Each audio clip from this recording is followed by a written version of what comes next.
Je vais prendre un instant pour donner un peu ma perspective sur tout ce qui se passe actuellement en Afrique, notamment ce que les gens qualifient de coup d'État et que moi, personnellement, je qualifie de retour à l'ordre. Déjà, je fais cette vidéo par rapport à celle d'un Français que j'ai suivi qui se prononçait un peu sur la situation de ce qui se passe au Niger. En gros, il essayait d'argumenter que ce sont leurs dirigeants les responsables et par conséquent, les Africains ne devraient pas s'en prendre aux ressortissants français. Primo, je ne pense pas que les Africains ont pour objectif d'attaquer des ressortissants français. Deuxièmement, ce sont vos dirigeants et pas vous. C'est bien vrai, mais dans la mesure où tout ce que vos dirigeants ont pillé en Afrique vous a aussi profité d'une certaine manière, alors vous êtes aussi impliqué, même indirectement. Je dis cela sans haine. Vous ne pouvez pas nous dire que tout le pillage que vos dirigeants ont organisé en Afrique a seulement profité à vos dirigeants et pas à vous. Pour moi, c'est exactement la même chose que quelqu'un qui se retrouve dans un tribunal à répondre pour un acte de recel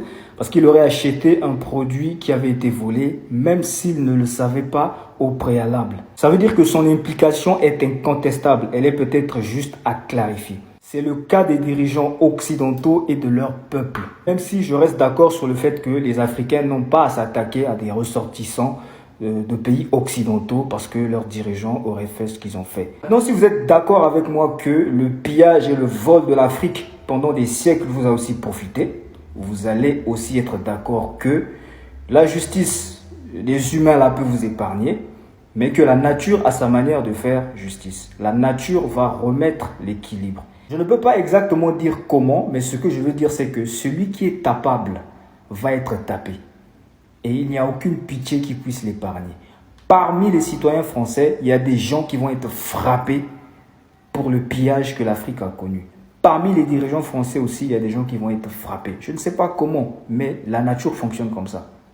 Vous avez tapé pendant des années, le moment est venu de vous taper. L'univers est cyclique. Je vais illustrer ça autrement. Vous pensez que Ibrahima Traoré, Kémi Séba, Assimi Goïta, tous ces gens-là, vous pensez qu'ils ont quelque chose de plus que Sankara, que Lumumba? Moi, je pense qu'ils n'ont rien de plus. D'ailleurs, ils font que répéter ce qu'eux, ils ont déjà fait. Mais pourquoi les Sankara se sont fait massacrer à leur époque et eux, ils sont en train de prospérer sur cette voie-là? Ibrahima Traoré du Burkina Faso n'est pas plus armé que Sankara. Okay? Assimi Goïta n'était pas plus armé que la France, etc. Ça fonctionne pourquoi? Parce que justement, l'univers est cyclique. Ce n'était pas le moment. Ce n'était pas le moment pour que ces énergies-là de révolte et de retour aux sources que nous apporte l'âge du Verseau, ce n'était pas le moment à l'époque des Sankara et des Lumumba pour que cela prospère. Les énergies de l'ère du poisson étaient encore très présentes et donc c'est cela qui prédominait. Mais aujourd'hui, les énergies ont changé. Donc tout ce qui se passe avec les Ibrahima Traoré, il faut savoir que l'homme fait partie de l'univers. Donc l'homme est commandé par les énergies de l'univers. Ce qui se passe là pour moi, n'a rien à voir avec Traoré, avec Assimi Goïta. Ce sont les énergies actuelles. Et donc toutes les personnes qui se rendent compte de ces énergies-là vont être ramassées. C'est pour ça que les Occidentaux, la France reste toujours beaucoup plus puissante que le Mali. Pourquoi ils n'ont pas fait couler le Mali? Mais il y a une époque, dès que quelque chose se passe comme ça là, on met le Mali à feu et à sang et puis l'ordre établi reste, le statu quo reste. Pourquoi aujourd'hui c'est pas possible? Les énergies ont changé, le temps a changé, les époques ont changé. Ceux qui vont survivre, c'est ceux qui vont suivre. Et ceux qui vont contester vont tout simplement disparaître. Cela m'emmène donc au troisième point qui veut que je vous dise ceci. Calmez-vous, arrêtez de paniquer. Parce que qu'on le veuille ou non, vous allez pleurer parce que c'est votre moment de pleurer. L'univers est cyclique. Vous avez tabassé les autres. Il n'y a personne qui peut tabasser tout le monde, tout le temps. Vous avez pris plaisir à tabasser l'Afrique pendant toutes ces années. Maintenant est venu votre tour d'être tabassé. Et ça, aucune justice ne peut vous épargner de cela. La nature a sa manière de faire justice. Qu'on le veuille ou non, qu'on soit pour vous ou pas, les Occidentaux, vous allez vous faire tabasser. Et donc, vous n'avez pas encore commencé à pleurer.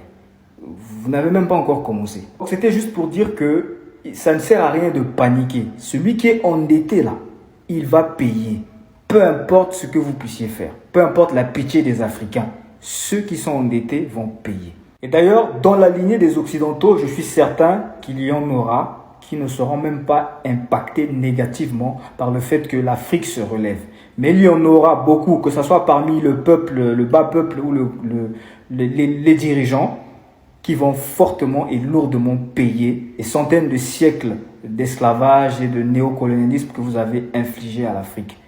C'est une équation mathématique qui doit être résolue. Et le moment est venu de résoudre cette équation et le monde va continuer à faire ses cycles. Et quand je parle de payer, je n'épargne pas les Africains puisque les Occidentaux n'ont pas fait leur bazar seuls en Afrique.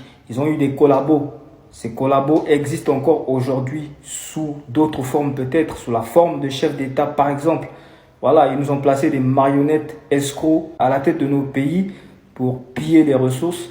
Ces gens sont encore là. Certains prennent même plaisir à aller en Russie comme si ils avaient déjà une fois de leur vie le souci de l'Afrique.